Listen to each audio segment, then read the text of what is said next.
grâce. Le Seigneur est avec vous.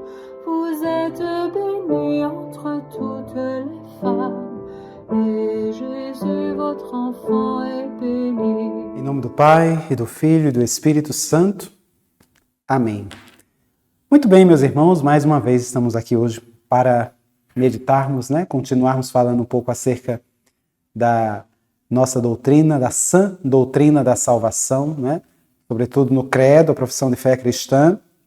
É isso que nós estamos vivenciando nesses tempos em que nós estamos nos formando justamente dentro dessa proposta da Escola Pastoral Catequética, sede da sabedoria, Nós possamos, então, antes de mais nada, hoje nós continuaremos ainda falando acerca do Espírito Santo, desta terceira pessoa da Santíssima Trindade. Você já pode tomar aí seu catecismo a partir do número 702, Mas que nós possamos inicialmente mesmo clamar a ação do próprio Espírito Santo, para que ele venha nos auxiliar o nosso coração, auxiliar nossa inteligência, nos fazer compreender verdades que antes estavam obscurecidas no nosso dia a dia, a nossa inteligência muitas vezes obnubilada, obscurecida mesmo, mas que o Espírito venha clarear com a sua luz, com a sua santidade, com a sua poderosa unção, com a sua graça infinita,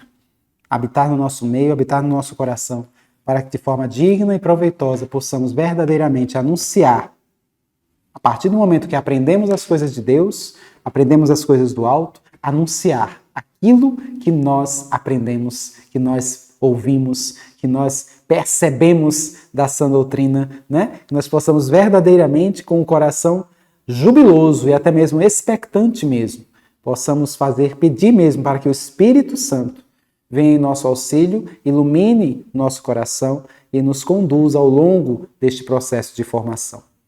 Vinde, Espírito Santo, enchei os corações dos vossos fiéis e acendei neles o fogo do vosso amor. Enviai, Senhor, o vosso Espírito e tudo será criado, e renovareis a face da terra. Oremos. Ó Deus, que instruíste os corações dos vossos fiéis com a luz do Espírito Santo, fazei que apreciemos retamente todas as coisas segundo o mesmo Espírito e gozemos sempre de sua consolação. Por Cristo, Senhor nosso. Amém. Santa Maria, sede da sabedoria, rogai por nós. Em nome do Pai, do Filho e do Espírito Santo. Amém. Muito bem, meus irmãos, continuemos falando um pouquinho a respeito da terceira pessoa da Santíssima Trindade, que é o Espírito Santo, Você bem pode notar que falávamos na formação passada, na aula passada, nós já falávamos justamente sobre esta realidade e condição do Espírito, Desde o capítulo 3, quando iniciamos, creio no Espírito Santo, a constituição mesmo desta ação do Espírito ao longo da história, nós podemos perceber a missão conjunta do Filho, e do Espírito Santo, como nós vimos também na aula passada, a formação da denominação dos nomes, o nome mesmo, o nome próprio do Espírito Santo, se assim observarmos, a sua constituição de denominações e a formação dos seus símbolos, se assim bem pudermos perceber diante dessa abordagem, os diversos símbolos, a diversa simbologia que o Espírito Santo vem a apresentar, Desde a constituição do simbolismo da água, conforme você pode observar desde o livro do Gênesis,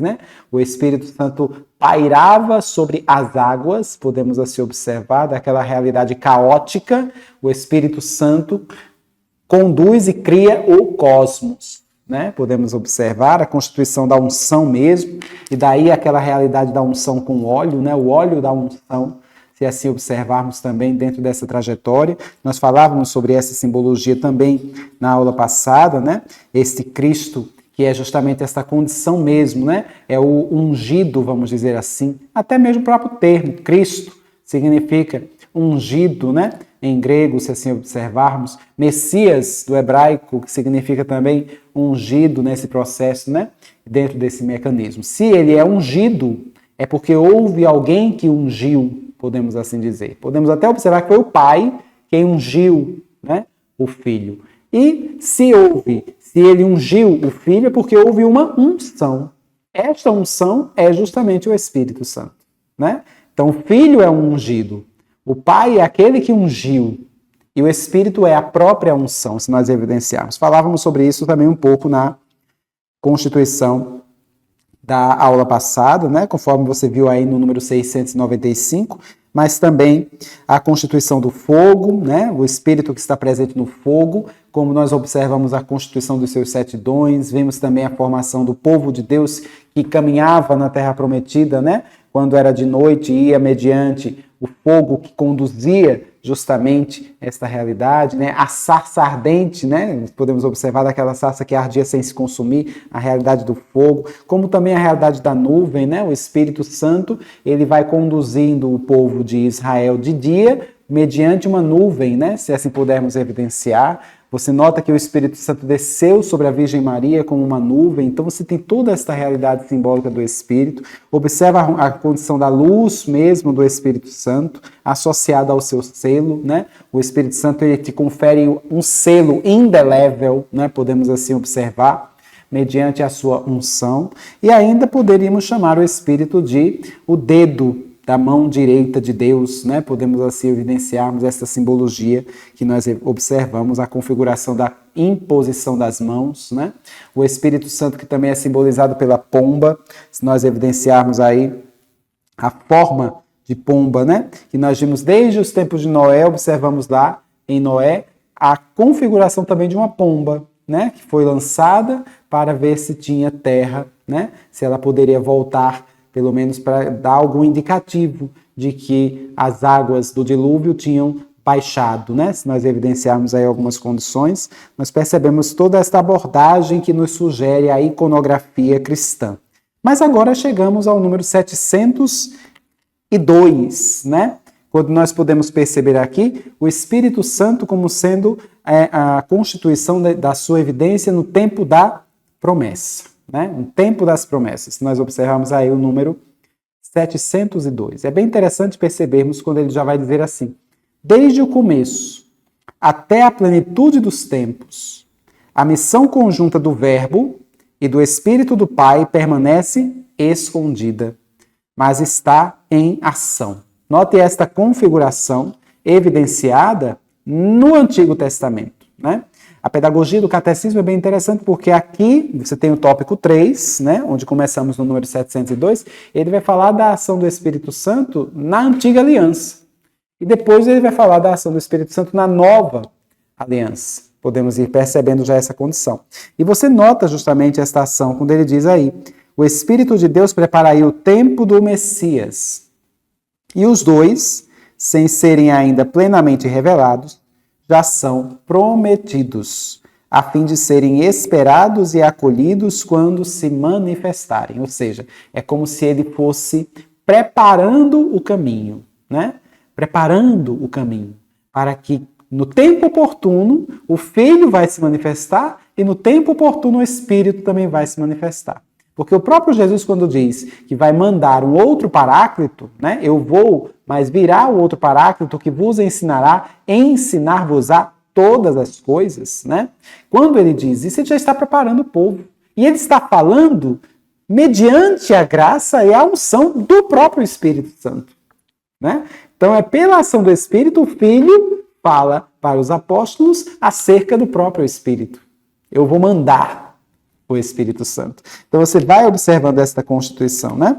E aí no finalzinho já do número 702 ele diz: é por isso que a igreja lê o Antigo Testamento, procura nele o que o Espírito que falou pelos profetas quer falar-nos a respeito de Cristo. Preste bastante atenção nisso. A realidade da igreja no Antigo Testamento, ela está sempre procurando, na ação do Espírito Santo, que falou pelos profetas, está sempre procurando algo que falar a respeito de Cristo. Se você prestar atenção mesmo, né, nós vamos observar principalmente na constituição dos Salmos, né, se nós evidenciarmos da Sagrada Escritura. É o que ele vai dizer aí também no número 702, onde ele tem aí uma pequena notação, né, em que ele vai se referir um pouco a respeito da Sagrada Escritura. Ele vai dizer o seguinte: olha, por profetas, a fé da igreja entende aqui todos aqueles que o Espírito Santo inspirou para o anúncio de viva voz e na redação dos livros sagrados. Ou seja, ele está considerando aqui por profetas não apenas aqueles profetas que nós conhecemos, né? De Isaías, de Jeremias, de Ezequiel, de Daniel, de Baruque, não apenas estes, né? Elias, né? Não são desses profetas apenas que devamos entender, né? Aqui ele diz que a igreja vai entender que o Espírito Santo inspirou aquelas pessoas para compor a Sagrada Escritura. Esses são chamados de hagiógrafos, aqueles autores sagrados. São eles, justamente, que, digamos, são chamados de profetas, né? Diante desta Constituição. É interessante observarmos que para a Constituição judaica, né, para os judeus, a Bíblia, o Antigo Testamento, para os judeus, não é chamado de Antigo Testamento, né? Nem mesmo é chamado de Torá. Torá é a parte que eles dão muita atenção, né? Formada pelos 5 livros do Pentateuco: o Gênesis, o Êxodo, o Levítico, o Números e o Deuteronômio, que chamamos de Torá, né? Mas se nós observarmos para a Constituição judaica, você vai evidenciar aqui, por exemplo, como ele vai dizer logo em seguida, olha, ele diz assim, dentro dessa formação, né, da redação dos livros sagrados, tanto do Antigo quanto do Novo Testamento: a tradição judaica distingue a lei, os 5 primeiros livros do Pentateuco, que é a Torá, os profetas, né, nossos livros denominados históricos e proféticos, e os escritos, sobretudo sapienciais, em particular os salmos. É interessante observarmos esta divisão, né?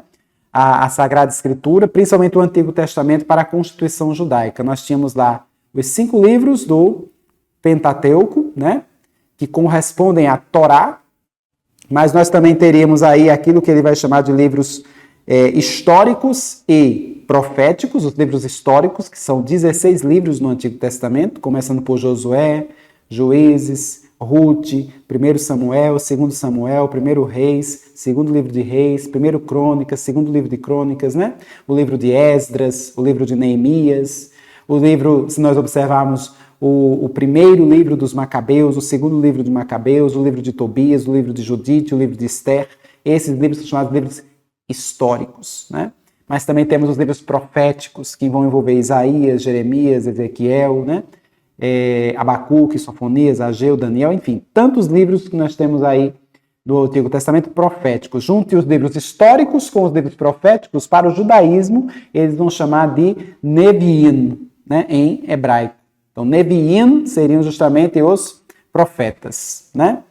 E teríamos os livros sapienciais, que seria aí a começar pelo livro de Jó, o livro dos Salmos, né? A constituição do livro de Provérbios, o livro do Eclesiastes, o livro de Cântico dos Cânticos, o livro da Sabedoria, o livro do Eclesiástico, né? Esses livros chamaríamos de livros sapienciais, porque são livros que lidam com a poesia do povo de Deus, com a realidade mesmo das orações, né? Livros que evocam a sabedoria do povo de Deus, como o povo de Deus rezava, e para a tradição judaica eles seriam chamados de Ketuvim, né? Então nós temos a Torá, que é a lei, o Pentateuco, Neviim, que envolve os profetas, né? E os livros históricos, e Ketuvim, que envolvem os escritos, os livros sapienciais, né? Inclusive aí entraria o livro dos Salmos. Quando você junta aí a Torá, Neviim e Ketuvim, você teria aí, digamos assim, algumas letras que iriam compor uma expressão em hebraico que os judeus vão se valer para lidar com esta realidade da Bíblia para eles, né? Aquilo que nós vamos chamar de Tanakh, né? Então, Tanakh seria justamente uma espécie de abreviatura desses 3 componentes: Torá, Neviim e Ketuvim. Aí chamamos de Tanakh, T como N e um K, vamos dizer, né? Tanakh. Em hebraico, né? Uma expressão como se fosse um ictiograma, né? Alguma coisa nesse sentido, para denominar esta abordagem. E quando você vê mais especificamente o livro dos Salmos, né? Que é o livro de orações própria era do povo judeu, mas também do povo cristão, e você vai notar, por exemplo, na liturgia das horas, né? Que você vai evidenciar que ela é praticamente quase toda ela formada pelos salmos. Para aqueles que rezam a liturgia das horas, percebem que se reza muito os salmos, né? E você vai observar ali na organização da composição da liturgia das horas, cada salmo vai apresentar um título, geralmente em negrito, e este título diz mais ou menos a respeito do salmo que será rezado, né? Vai falar um pouco, no título fala um pouco a respeito do salmo, né? Um contexto geral. E logo em seguida, logo abaixo, você tem um escritozinho de algum doutor da igreja, de algum santo, de algum escritor religioso, em itálico, que vai falar a respeito da chave de leitura daquele salmo. Entende? E geralmente ele está falando de quem? Ele está falando de Cristo. Para que você possa compreender, na liturgia das horas, quando você vai rezar os salmos, por exemplo, que você vai rezar buscando como chave de leitura a interpretação do Cristo que está ali. Entende? Então, quando eu digo, o Senhor é o meu pastor, nada me faltará, né? No salmo, você está se referindo ao como se fosse o próprio Cristo. Ali é o seu pastor. Né? Você vai falar, por exemplo, a realidade, meu Deus, por que me abandonaste? Né? Que é um outro salmo que é rezado. Quer dizer, você remete ao Cristo, você procura Cristo ali no salmo. Porque toda a Escritura deve revelar o Cristo. E quem faz esse trabalho é o Espírito Santo, que faz com que você tenha isso iluminado. Né? Então você observa essa constituição, entende? Diante desta abordagem. Quando você vai glorificar a Deus num salmo, né? Bendirei o Senhor Deus o tempo todo, ó terra inteira, né? Você vai observar que é como se você estivesse vendo o próprio Cristo bendizendo o Senhor. As misericórdias do Senhor eternamente eu cantarei, né? Como se fosse o próprio Cristo rezando isto. Entende? Vou cantar eternamente as misericórdias do Senhor. E ao mesmo tempo, Ele é a própria misericórdia. Entende? Então você nota que todos os salmos, tudo aquilo que você for rezar na Sagrada Escritura, precisa ter Jesus como centro. Jesus tem que ser o centro de toda a catequese. Então você nota esta abordagem, especialmente ao rezar os salmos, quando ele vai falar aqui neste propósito, né? E se continuarmos aqui a nossa reflexão no número 703 do Catecismo, você vai percebendo desde já que ele já vai falando da ação do Espírito desde a criação. Né? Se você evidenciar aí, a palavra de Deus e seu sopro estão na origem do ser e da vida de toda criatura, se você notar toda esta abordagem. Ao Espírito Santo cabe reinar, santificar e animar a criação, pois é Deus consubstancial ao Pai e ao Filho. A ele cabe o poder sobre a vida, pois sendo Deus, ele conserva a criação no Pai pelo Filho. Sempre é assim. Ele conserva a criação no Pai pelo Filho. Se assim bem pudermos ir percebendo esta constituição, né? Quanto ao homem, Deus o modelou com as próprias mãos, isto é, o Filho e o Espírito Santo, e imprimiu à carne modelada sua própria forma, de modo que até o que fosse visível tivesse a forma divina, se assim bem pudermos perceber esta constituição. Entende? Então você nota, diante desta abordagem, né, quando você evidencia a ação do Espírito aqui na criação, né, falamos do Gênesis, que o Espírito já pairava sobre as águas, o Espírito de Deus, né, parava sobre as águas, em hebraico, o Ruach Elohim, né, pairava, plainava sobre as águas. Você vai percebendo que ele já estava presente desde toda a criação e toda a constituição da história, modelando inclusive toda ela e sustentando ela no ser, né? Sustentando a criação no ser, sustentando o homem no ser, se evidenciarmos. A partir do verso do número 705, nós podemos observar da mesma forma esta realidade, o espírito da promessa, porque por ocasião da constituição de ter sido desfigurado pelo pecado, né, e pela morte, há uma promessa agora por parte desta ação do Espírito, né? Esta constituição do homem que virou, que é de fato a imagem de Deus, a imagem do Filho, mas foi privado da glória de Deus, o Espírito concede justamente esta promessa, né? E aí você vai percebendo esta realidade do Espírito Santo que dá a vida, do Espírito Santo que vivifica, se nós evidenciarmos esta constituição, né? Você vê no número 706. Contra toda esperança, Deus promete a Abraão uma descendência, como fruto da fé e do poder do Espírito Santo. Nela serão abençoadas todas as nações da terra. Esta descendência será Cristo, no qual a efusão do Espírito Santo fará a unidade dos filhos de Deus dispersos. E é muito importante esta condição, porque sem a ação do Espírito Santo, nós não teríamos nem sequer condições de termos sido salvos em Jesus Cristo. Porque é justamente o Espírito Santo que faz com que nós possamos nos unir ao mistério de Cristo. É Ele que faz novas todas as coisas. É o Espírito Santo que faz nós nos configurarmos a Cristo ao ponto de termos sido mortos em Cristo para podermos ressuscitar com Ele. É a ação do Espírito Santo. É Ele que nos configura a Cristo, por ocasião do sacramento do batismo. Perceba como as coisas, queridos irmãos, vão ficando mais claras à medida que nós vamos meditando sobre estas coisas. O Espírito Santo, pelo sacramento do batismo que agora habita em mim, eu me configurei ao sacrifício de Cristo.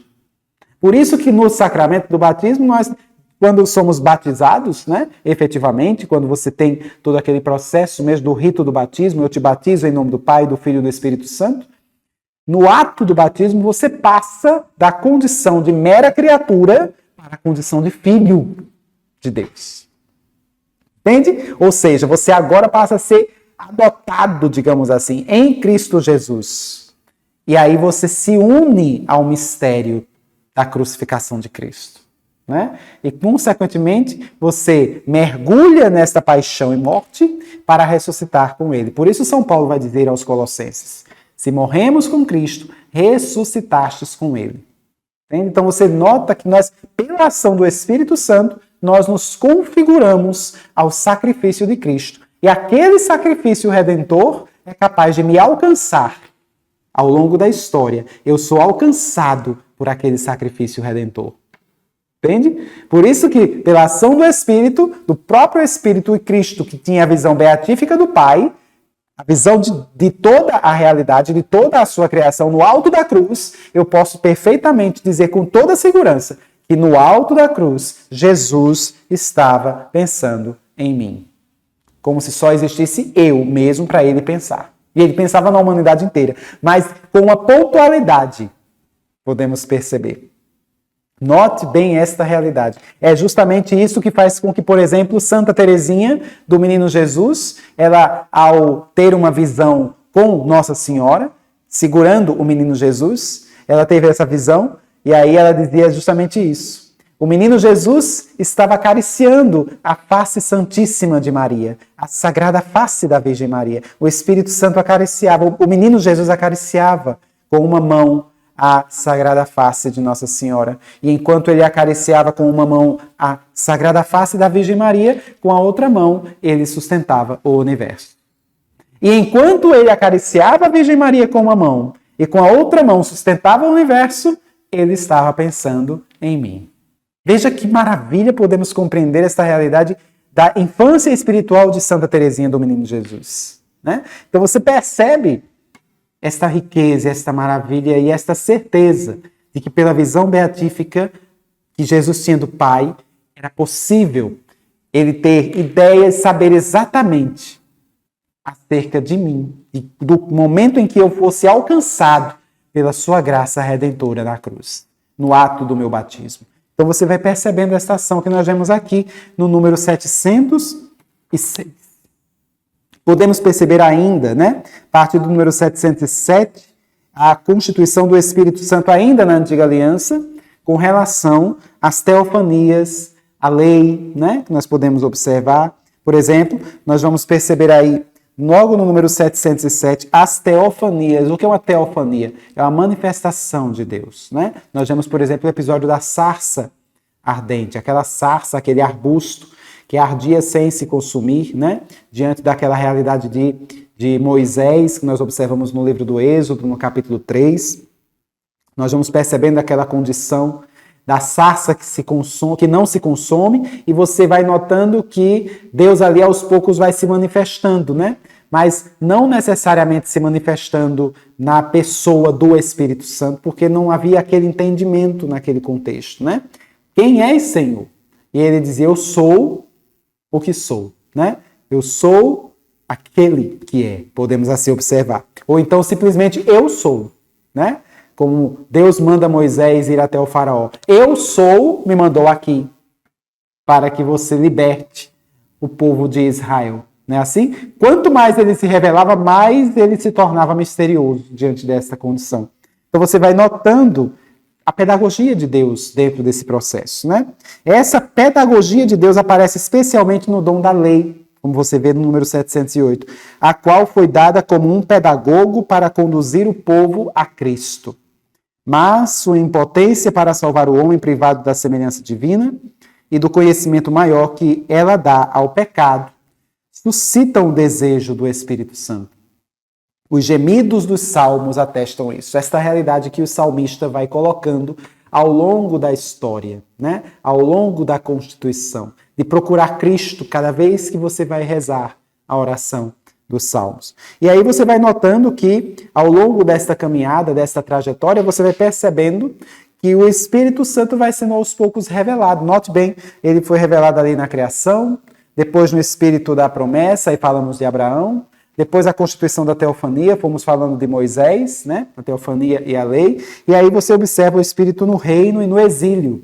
Ou seja, já vamos falando aí acerca de Davi, de Salomão, no exílio e no pós-exílio, inclusive, aí no número 709, se assim bem pudermos ir observando. Você nota mesmo essa abordagem e constituição, né? Então, a lei, o sinal da promessa e da aliança, deveria ter regido o coração e as instituições do povo, nascido da fé de Abraão, vai dizer o número 709. Se ouvirdes minha voz e guardardes minha aliança, sereis para mim um reino de sacerdotes e uma nação santa. Você nota que nesse versículos aqui, você nota que ele recapitulou boa parte da sua antiga aliança, se assim observarmos, né? Só que aí você vê que depois de Davi, por ocasião do processo de idolatria que o povo vinha realizando, né, em Israel, você vai perceber todo aquele mecanismo lá do reino de Salomão. Depois da morte de Salomão acontece a divisão dos reinos, né? Você vê todo aquele processo da divisão dos reinos do norte, do reino do sul, com Roboão e Jeroboão. Vocês veem lá dentro da leitura da Sagrada Escritura, né? Você vai percebendo que, apesar de toda a promessa que Deus tinha feito para o povo, você vê que o povo ainda assim utilizava-se da idolatria, toda aquela constituição, e você vê que ele acaba sucumbindo mesmo à tentação de tornar-se um reino como as outras nações. Deus foi se mostrando para eles, né, nesses termos, e ainda assim eles ainda acharam por bem manterem-se como outras nações, né? Adorando deuses falsos, conforme nós percebemos nessa Constituição. O esquecimento da lei e a infidelidade à aliança desembocam na morte. É justamente o exílio, né? No número 710 nós vamos observar. Aquele período de pelo menos uns 70 anos que ficaram exilados na Babilônia, no caso do Reino do Sul, né? Ou até mesmo na Assíria, no caso do Reino do Norte, né? As 10 tribos do Reino do Norte, que sucumbiram mais cedo, vamos dizer, sucumbiram um pouco antes, né, na Síria, e as tribos do Reino do Sul, especialmente Judá, com sede em Jerusalém, que foram, digamos, exilados para a Babilônia, né? Você vai evidenciar esse contexto. E depois eles voltam e nós vamos observar o processo de reorganização mesmo, tanto política como social, né, do povo de Judá, especialmente, como também do povo de Israel, da tribo do norte, das tribos do norte, no tempo de Esdras, como também de Neemias. Nós vamos observando esse contexto, né? E aqui você nota esta abordagem deste esquecimento que aconteceu justamente por causa do pecado do povo de Deus, o pecado de Israel, se assim bem pudermos perceber, né? E a necessidade do exílio para a sua purificação, se observarmos. Então, mas o Espírito ainda assim estava agindo, né, na antiga aliança, de forma assim bastante sorrateira, no sentido de que nós não compreendíamos que era o Espírito Santo, né? Nós só vamos começar a compreendê-lo depois, por ocasião da nova aliança. Você vai observar ainda a expectativa do Messias, inclusive você vê toda essa constituição aí, dessa expectativa tanto do Messias como do seu Espírito, a partir do número 711, né? Você pode perceber aí, quando ele vai dizer, eis que vou fazer uma coisa nova. duas linhas proféticas vão desenhar-se, uma levando para a espera do Messias e a outra para o anúncio de um Espírito novo, e ambas convergindo no mesmo e no pequeno resto, o povo dos pobres, né? Que aguarda na esperança a consolação de Israel e a libertação de Jerusalém. Né? Você pode notar, inclusive, aqui, é bem interessante evidenciarmos a realidade do pobre. Né? O pobre aqui, neste caso, ele vai encontrar uma grande riqueza. Né? Esta grande riqueza é justamente Cristo, pela ação do Espírito Santo. Ou seja, o contexto que nós observamos dentro do ensinamento católico do que vem a ser o pobre, né? E o contexto que é uma riqueza para o pobre, né? O verdadeiro pobre, se assim evidenciarmos, que já é manifestado aqui na Antiga Aliança, né? Quando nós observamos, muitas vezes, que a grande riqueza que nós podemos evidenciar para aquele que é pobre, né? A grande riqueza é justamente o Cristo, né?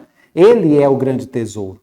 Não é a realidade da fama, não é a realidade do dinheiro, não é a realidade que nós podemos observar de todas essas questões temporais. A grande riqueza é aquela que não vai passar nunca, que é o próprio Cristo. Né? A própria palavra, eis a grande riqueza. Nós precisamos começar a entender isto, né? Que a nossa mente, que o nosso coração muitas vezes insiste em querer resistir a esta realidade, porque riquezas são aquelas coisas temporais, né? Você é rico, você é abençoado, né? Assim que muitas vezes as pessoas pensam, né? E até mesmo alguma teologia por aí, chamada de teologia da prosperidade, vai falar, muitas vezes até de outros credos religiosos, vão falar a respeito desta realidade. A riqueza, bênção mesmo é quando você tem bens, quando você é rico, quando você tem dinheiro, né? Quando nós vamos perceber que na perspectiva católica, isso pode se constituir até num grande obstáculo. Ter esse tipo de riqueza, devo dizer, na perspectiva católica, pode se constituir num grande obstáculo. E aqui eu estou falando da sua salvação. Porque, por vezes, quanto mais rico se é e quanto mais apegado se é a esses bens temporais, mais perigosa é a tua alma, ela se põe cada vez mais em perigo, né? Porque por vezes você acaba trocando a bem-aventurança eterna, a bem-aventurança divina, pelas riquezas temporais, pelo dinheiro. Por isso, Jesus mesmo vai antepor, né, a constituição da salvação ao próprio dinheiro. Não se pode servir a dois senhores. Ou se serve a Deus ou se serve ao dinheiro, a mamon. Né? Se observarmos aí essa constituição. Ou se serve a Deus ou ao dinheiro, não se serve aos dois. Né? Então você vê a contraposição que Cristo faz entre Deus e o dinheiro.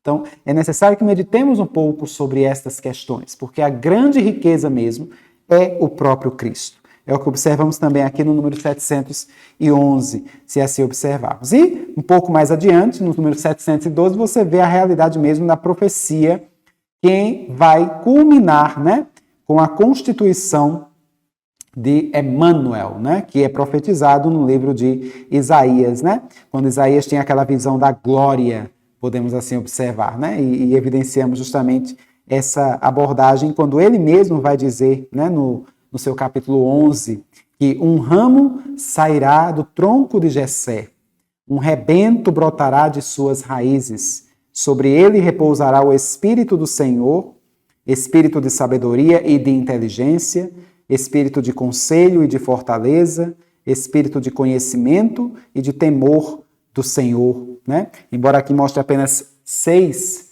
dons ordinários do Espírito Santo, lembre que são 7 dons, né? Faltou aqui o dom da piedade. Na tradução hebraica da Bíblia você não vai encontrar este dom da piedade, mas você encontra na Septuaginta grega, né?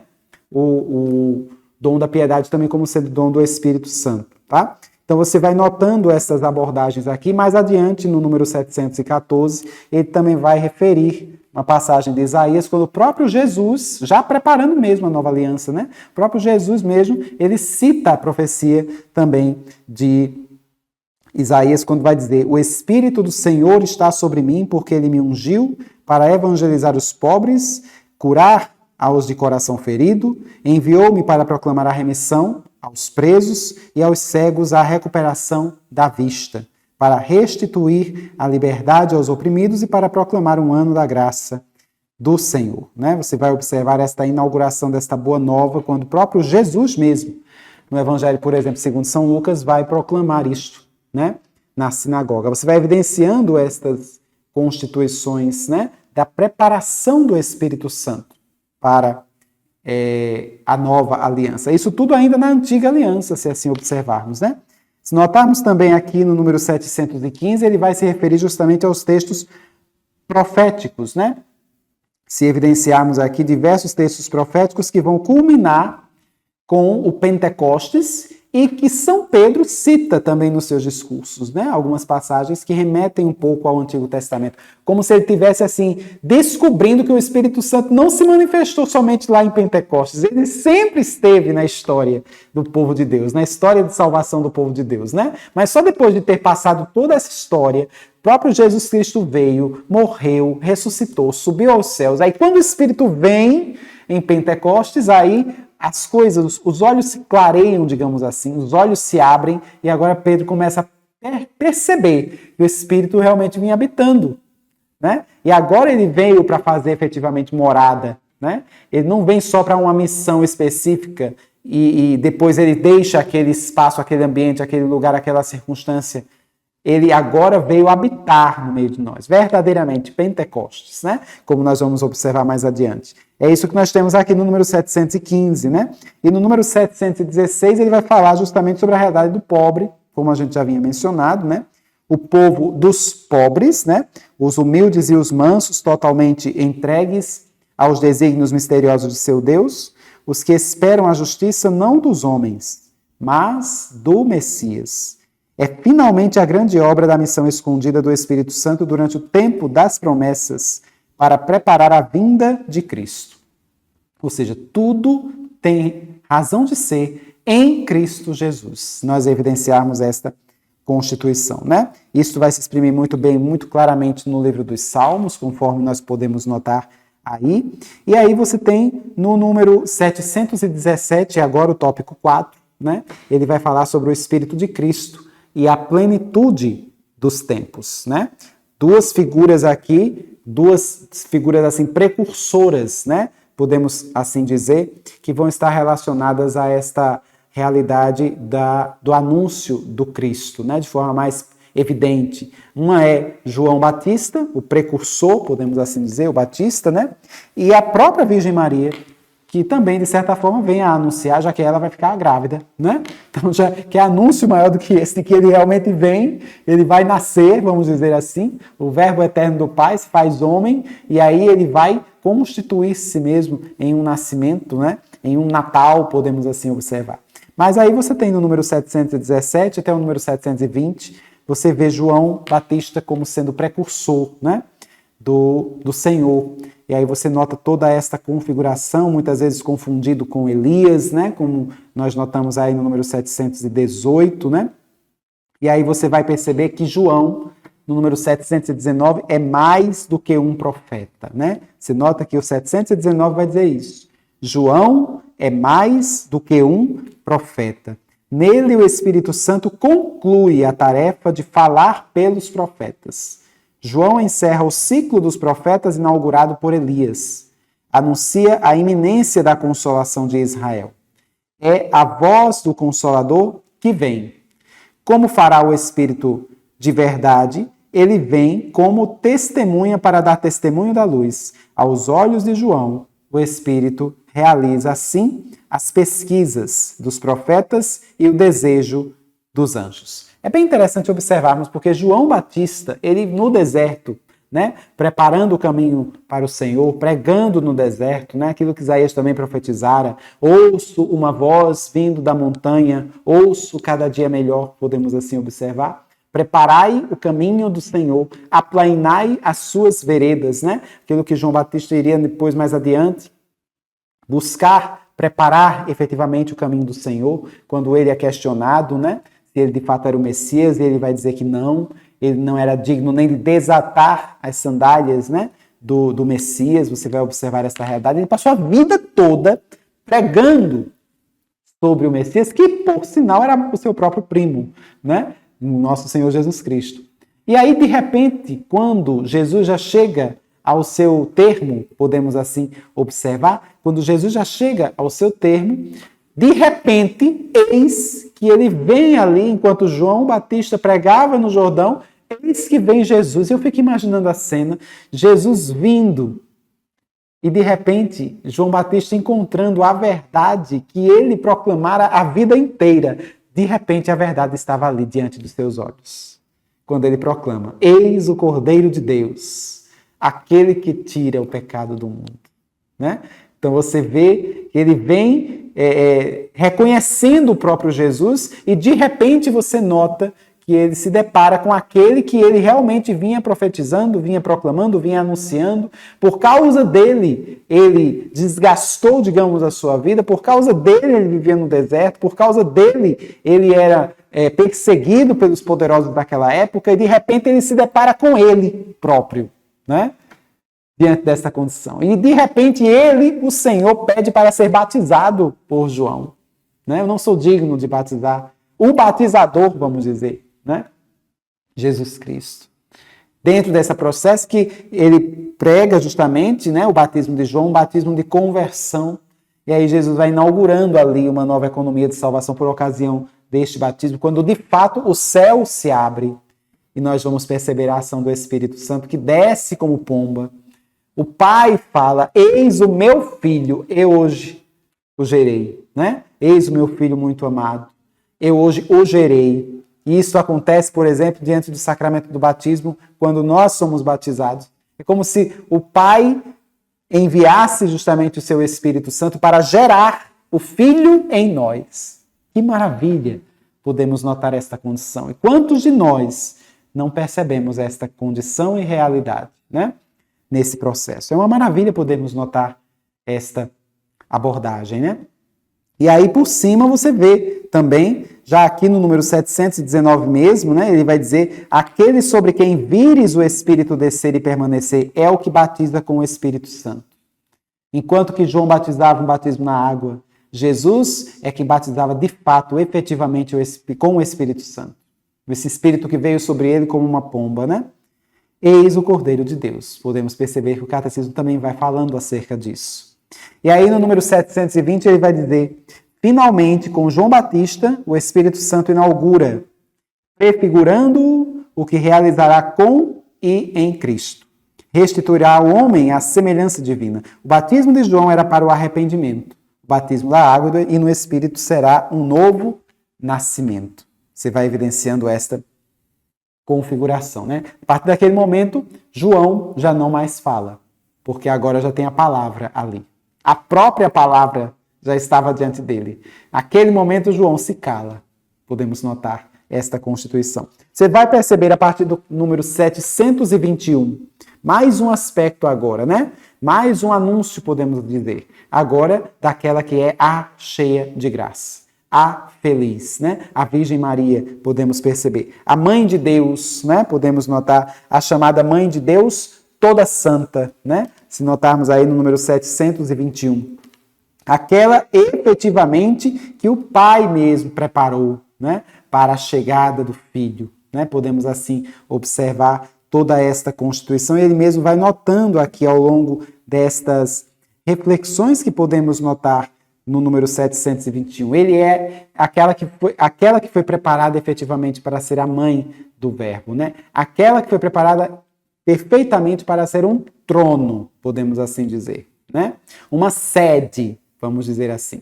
Aquela que é chamada de sedes sapientia, né? A sede da sabedoria, um trono da sabedoria. A sabedoria iria estar justamente ali.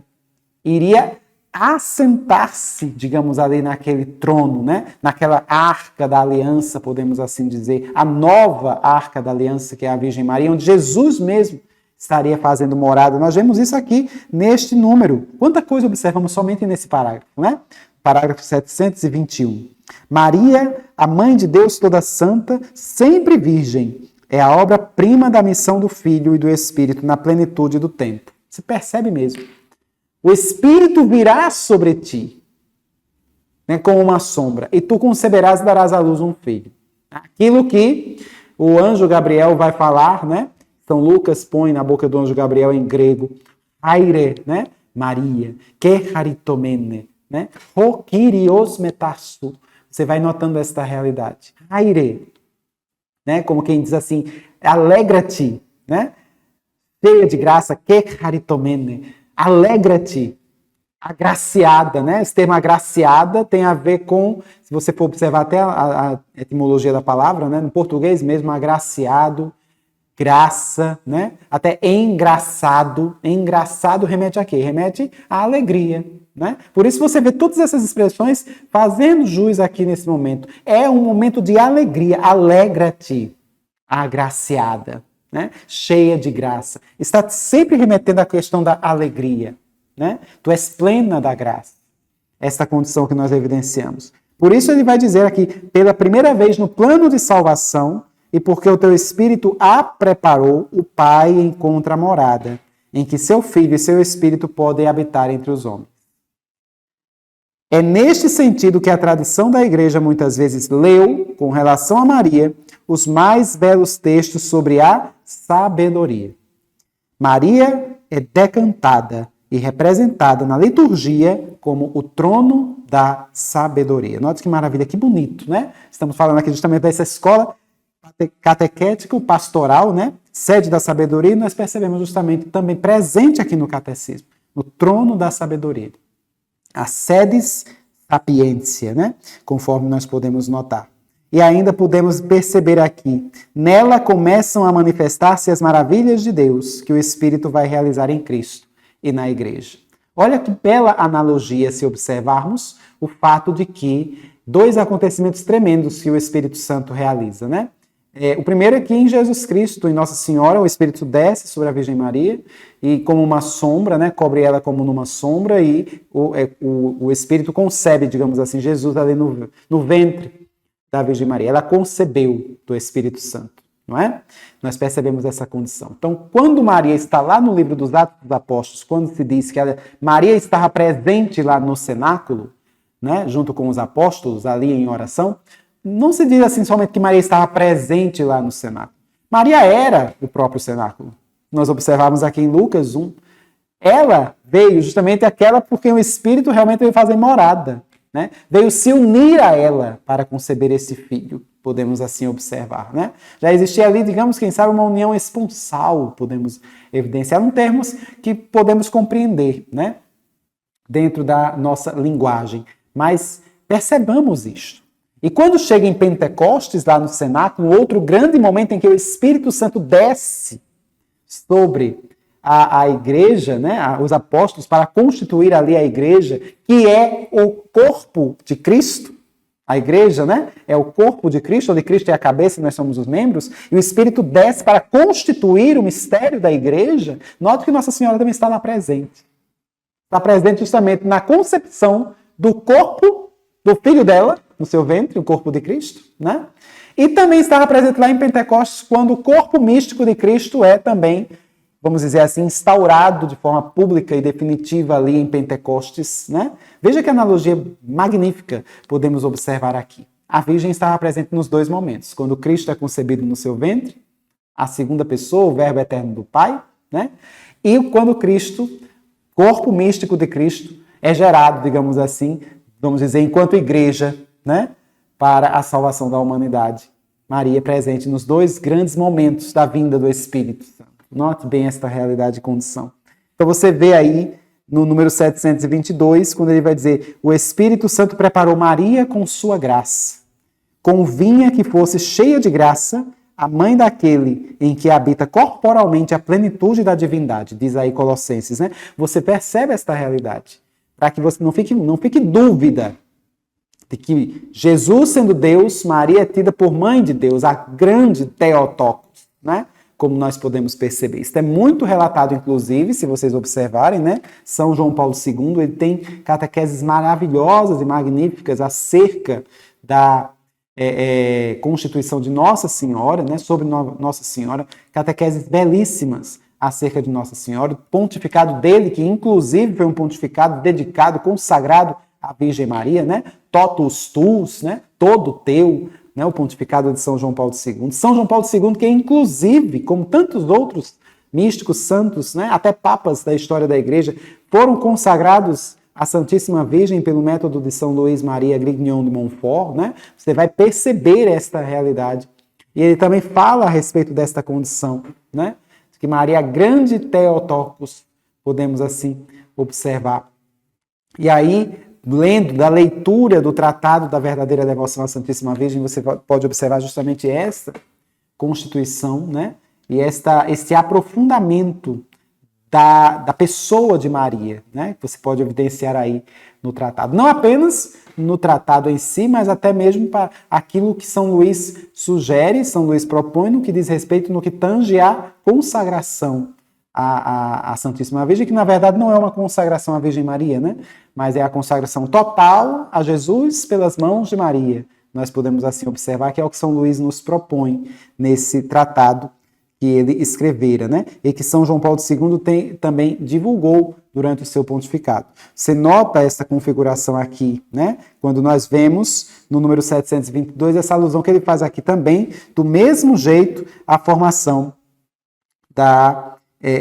do alegra-te, né? Da constituição da alegria mesmo de ter Jesus no seu ventre, né? E aí você nota, no número 723, ele vai dizer: em Maria o Espírito Santo realiza o desígnio benevolente do Pai.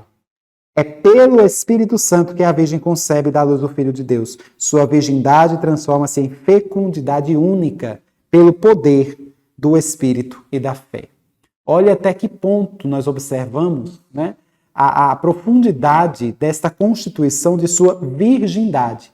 Sendo virgem, Nossa Senhora, sendo a mais virgem de todas as mulheres, uma virgindade inclusive perpétua, no Espírito Santo, por ocasião de ter concebido no Espírito Santo a Cristo Jesus no seu ventre, que é a plenitude, onde habita, né, corporalmente a plenitude da divindade, Nossa Senhora, sendo a mais virgem das virgens, se constitui também a mais fecunda, podemos perceber, né? E uma fecundidade única, uma fecundidade que vai gerar novos Cristos, né? Não é à toa que quando você percebe no alto da cruz, João capítulo 19, Nossa Senhora aos pés da cruz e Jesus olhando para Maria e ao lado dela o discípulo amado: mulher, eis aí o teu filho.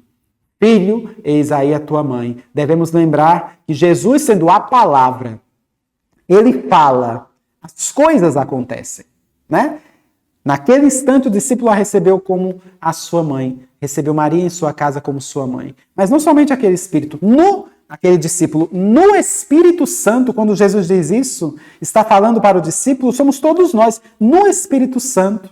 Nossa Senhora agora já nos gera no seu ventre, se assim pudermos observar, no seu ventre materno, no seu ventre místico. Maria, como mãe da igreja, como mãe do corpo místico de Cristo, ela gera novos Cristos. Somos cada um de nós. Eis o objetivo, vai dizer até mesmo a teologia de São Luís de Montfort, né? Gerar novos Cristos.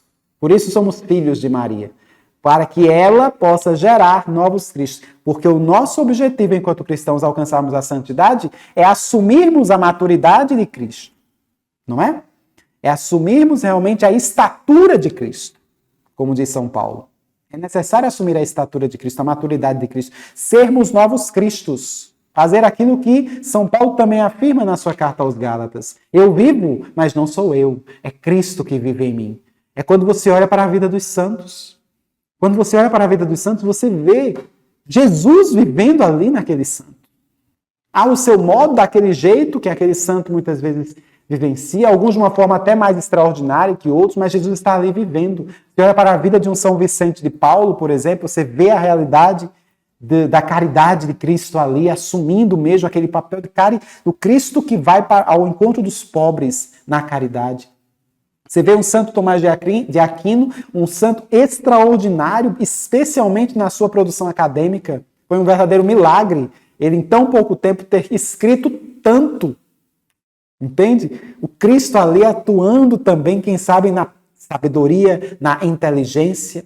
Né? Um São Francisco de Assis, que você observa, um Cristo atuou de tal modo na pobreza de Francisco, ao ponto de exteriorizar em si os seus estigmas. Percebem esta condição? Né? Um São Padre Pio de Pietreutina, da mesma forma, exteriorizar em si os seus estigmas.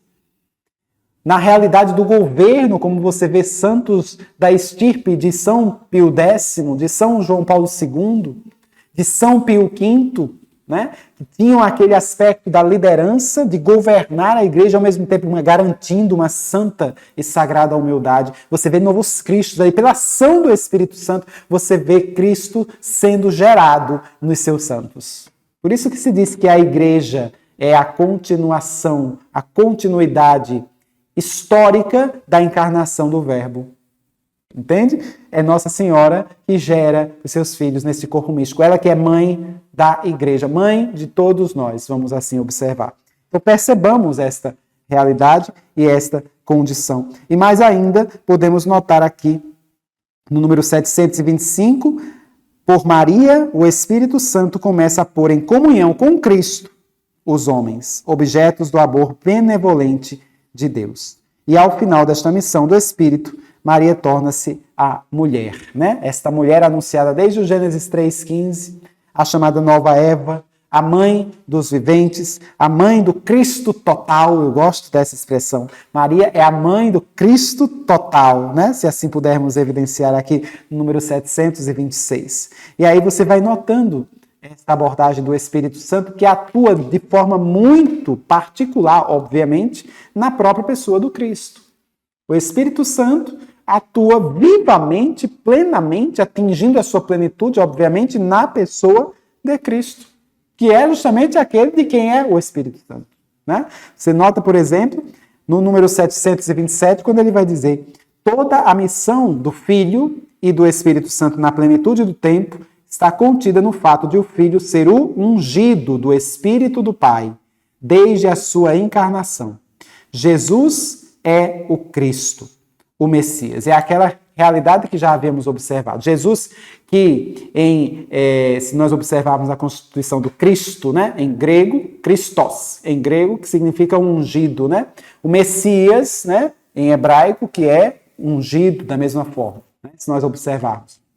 Então, Cristo é o ungido. Se ele é o ungido, é porque tem que ter alguém que o ungiu. Quem o ungiu?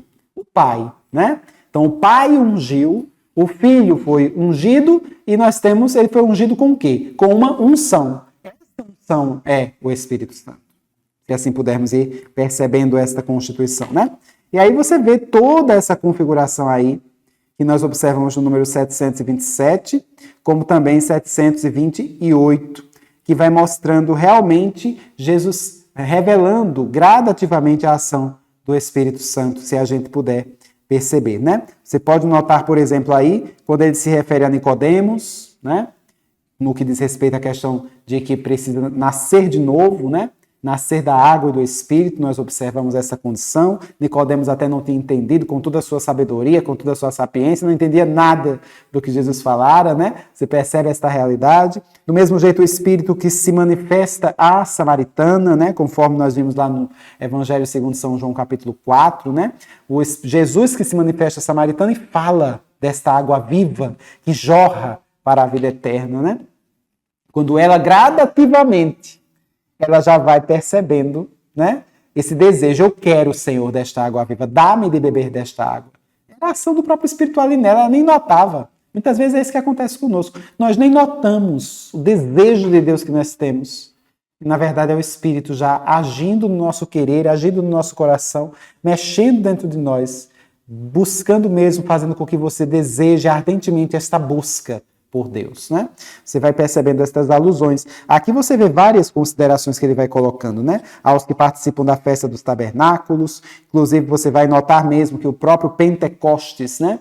Não era uma festa criada pela igreja. O Pentecostes já existia desde a antiga aliança, né? A festa que nós observávamos ali da colheita, que se evidenciava no Antigo Testamento, que já acontecia 50 dias após a Páscoa dos judeus, né? Nós observamos essa abordagem em Constituição. E aí você vê que por ocasião da hora de Jesus, né? E nós notamos isso no número 729, por ocasião da hora de Jesus, percebemos que o Espírito Santo, ele mesmo vai prometer a vinda deste Paráclito, a vinda deste Espírito Santo. Né? Vale a pena você já ir meditando mesmo na Sagrada Escritura, o Evangelho segundo São João, toda aquela parte que fala mesmo dos últimos discursos de Jesus, a oração sacerdotal que Jesus realiza, né? Que você também vai observar no Evangelho segundo São João, você vai notando essa condição e meditando, né? Também da parte de Deus, esse discurso lindo, belíssimo que Jesus faz para os seus apóstolos, e depois ele vai rezar ao Pai pelos apóstolos, vai falando inclusive sobre a vinda do Espírito, né? Que nós observamos aqui no número 729, né? É somente quando chega a hora em que vai ser glorificado que Jesus promete a vinda do Espírito Santo. Pois sua morte e ressurreição serão o cumprimento da promessa feita aos apóstolos. O Espírito da verdade, o Paráclito, será dado pelo Pai a pedido de Jesus. Ele será enviado pelo Pai em nome de Jesus. Nós ainda pudermos ir percebendo, né?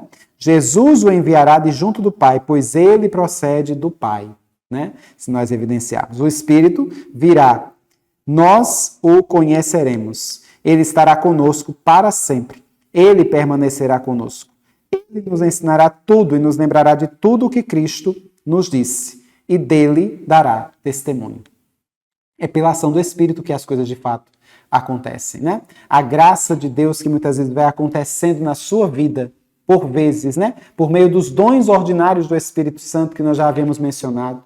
O dom, por exemplo, da piedade, o dom do conselho, o dom do temor a Deus, o dom da inteligência, o dom da ciência, o dom da fortaleza. Por vezes você, diante das provas, das tribulações que você vive na sua vida, por vezes você passa por essas tribulações com uma força, com uma fortaleza, né? E você diz assim, eu não sei como foi que eu suportei, eu não sei como eu aguentei isto. E lá dentro, no interior do teu ser, o Espírito dizendo, eu sei como tu aguentaste isso.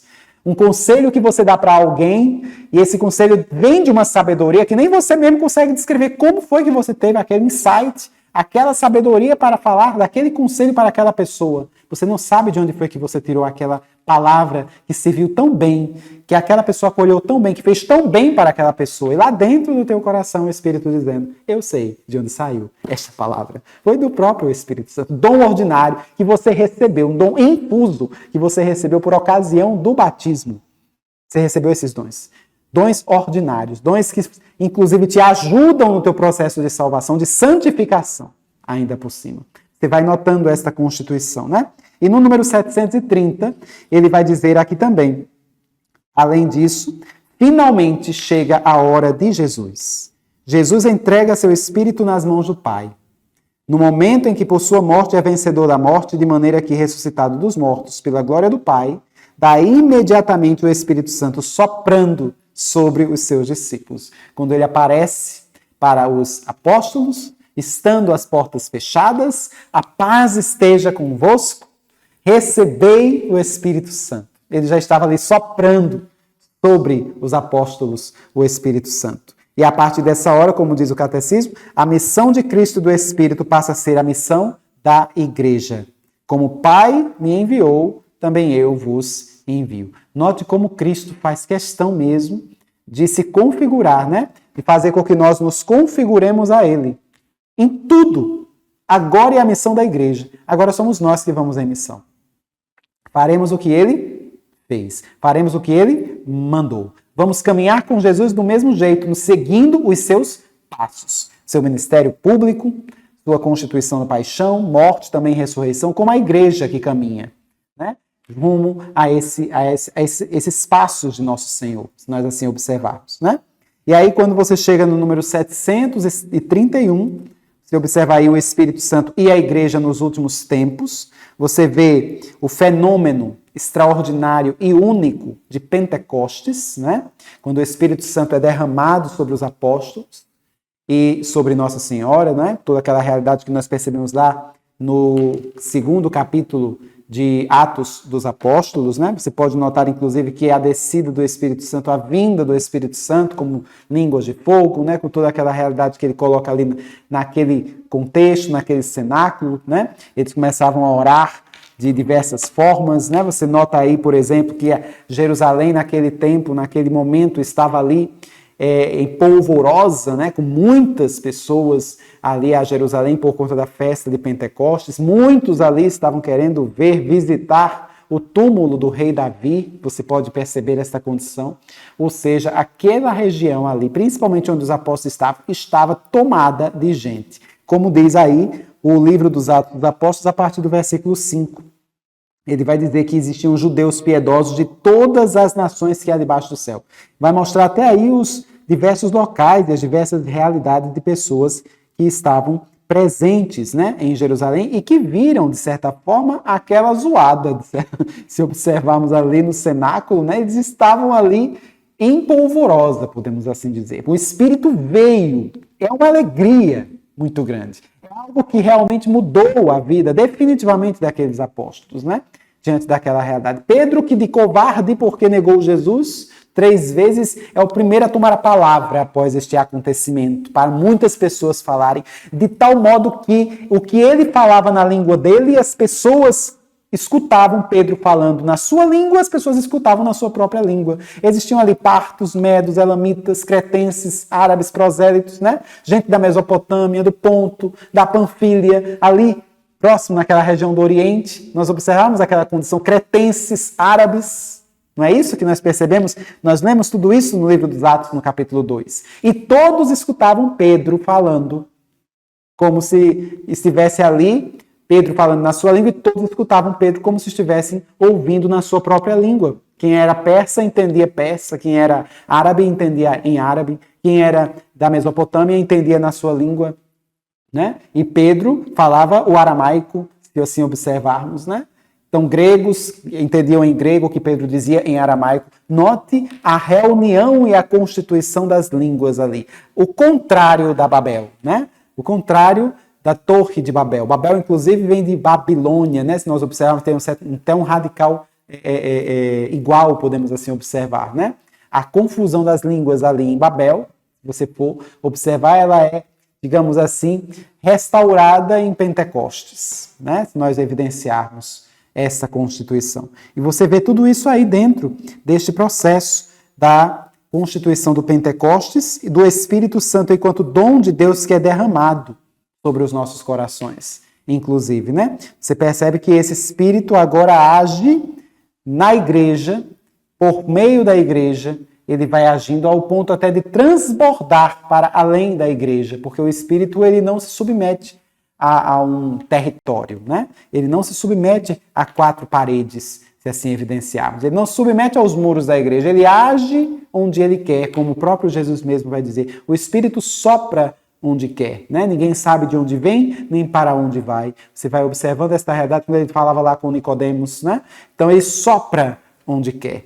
Nem as próprias muralhas da igreja, elas impedem a ação do próprio Espírito Santo. Mas é bom que nós saibamos que o Espírito age lá em lugares tão distantes da própria igreja, mas a sua fonte vem da igreja, podemos assim observar, né? Como se a graça sobre a igreja é tão grande que transborda os seus muros, podemos assim dizer, ele alcança até os que são de fora, podemos observar, né? E traz, e resgata, e traz para dentro da igreja, se assim percebermos também. Se nota essa constituição, quando ele fala aí no número 737, se assim ainda pudermos ir notando, né? Você nota mesmo quando ele diz aqui, a missão de Cristo e do Espírito Santo realiza-se na igreja, corpo de Cristo, templo do Espírito. Esta missão conjunta associa a partir de agora os fiéis de Cristo à sua comunhão com o Pai no Espírito Santo. Agora, finalmente, temos acesso, né? Podemos evidenciar toda essa constituição ao Pai. O Espírito prepara os homens, antecipa-se a eles por sua graça, para atraí-los a Cristo.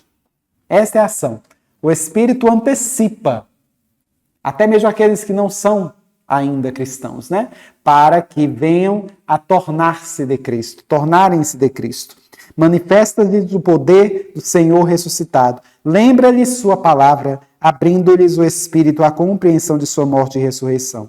Torna-lhes presente o mistério de Cristo, eminentemente na Eucaristia, a fim de reconciliá-los, de colocá-los em comunhão com Deus, a fim de fazê-los produzir muito fruto. Veja que maravilha podermos ir notando toda essa constituição que nós percebemos aí, inclusive até uma fala que nós observamos no Catecismo, no número 738, né?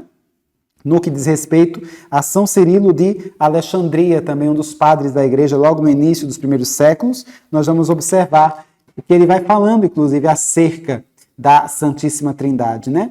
Onde ele vai falar justamente desta forma, a ser tratado, inclusive, vamos observar mais adiante, no mistério da igreja, né? Ele diz assim: nós todos que recebemos o único e mesmo Espírito, a saber, o Espírito Santo, unimos-nos profundamente entre nós e com Deus, pois embora sejamos numerosos separadamente e embora Cristo faça com que o Espírito do Pai e o dele habite em cada um de nós, este Espírito único e indivisível reconduz por si mesmo à unidade os que são distintos entre si e faz com que todos apareçam como uma só coisa nele mesmo.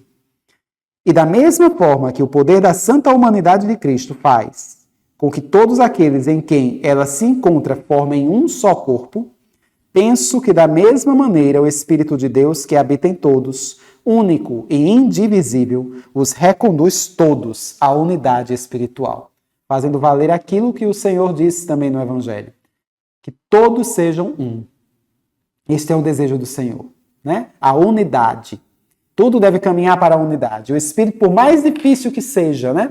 Essa realidade da igreja, no contexto mesmo que nós observamos de tantas circunstâncias de heresias, né? Realidades da própria constituição de que a igreja, muitas vezes, os cristãos se mostravam divididos ao longo da história, né? Você observa com a realidade da igreja ortodoxa, né? As realidades neocalcedonianas, né? Nós vamos observar inúmeros ritos dentro dessas comunidades ortodoxas e até mesmo neocalcedonianas, né? Se observarmos, depois o processo da Reforma Protestante, né? Que aí gerou uma consequência de divisões dentre eles mesmos, vão se dividindo, até hoje ainda se dividem toda essa Constituição, mas pela fé.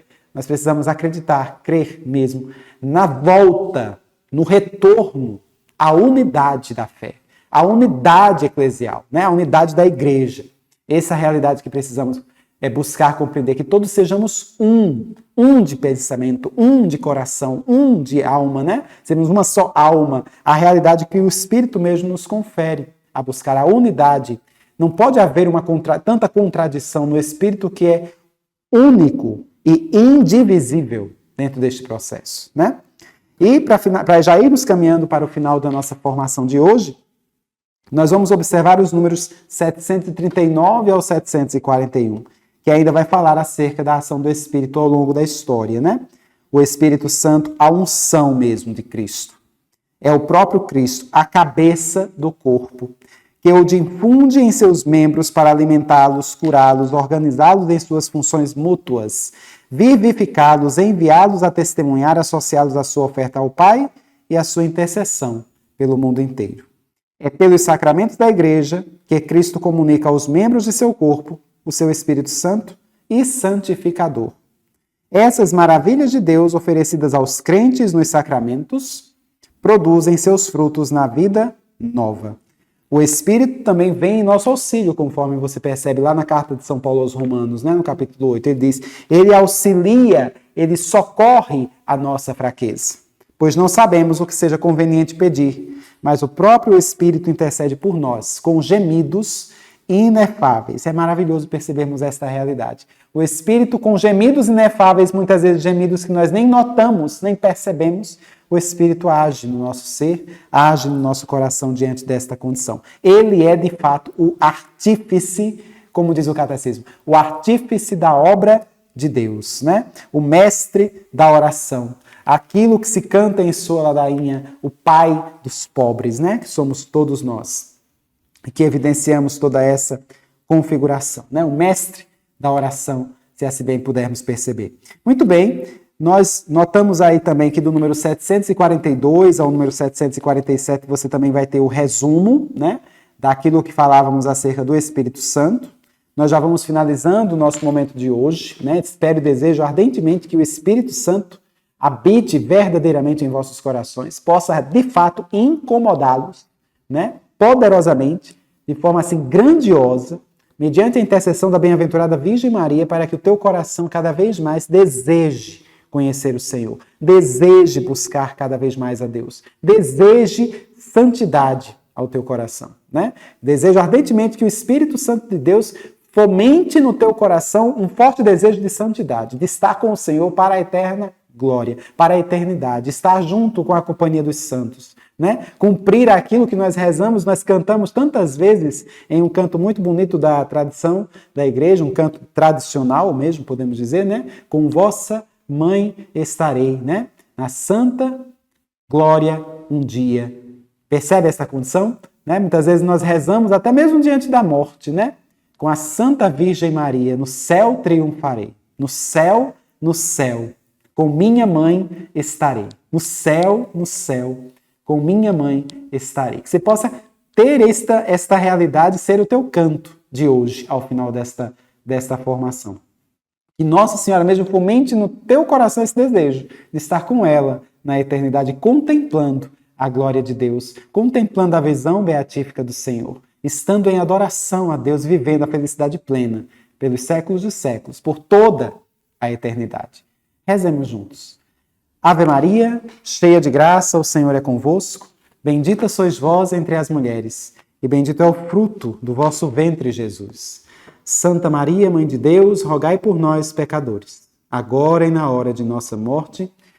Amém. Marie, Mère de Dieu, priez pour nous, pauvres pécheurs,